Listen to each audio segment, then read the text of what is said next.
Welcome to the Banker Lamp. Please enjoy the video. In this video, I will explain how to make a digital product on Gumroad. First, you will need to create a free Gumroad account, which takes just a few moments. Once logged in, head over to your dashboard. From there, locate the Products tab on the left-hand side. Click on New Product and then select Digital Product to start building your offering. It's a straightforward process to get your store ready. Now, let's focus on building your product. Upload all your digital files, whether they are ebooks, video tutorials, or audio tracks. Give your product a catchy name and write a comprehensive description that highlights its value.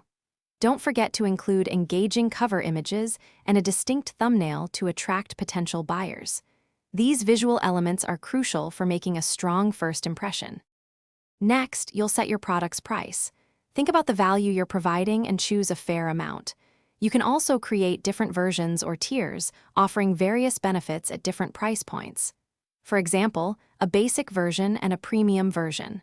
Before making it live, take a moment to review all the details to ensure everything is perfect. Then, hit that Publish button. Once your product is live, it's time to promote it. Share your unique Gumroad link widely on social media platforms like X, Instagram, or Facebook. Leverage your email list to announce your new offering to your subscribers. You might also consider running special promotions or offering a limited-time discount to generate initial sales and build momentum. Consistent promotion is key to success. Thanks for watching. If this was helpful, leave a like and consider subscribing. See you next time.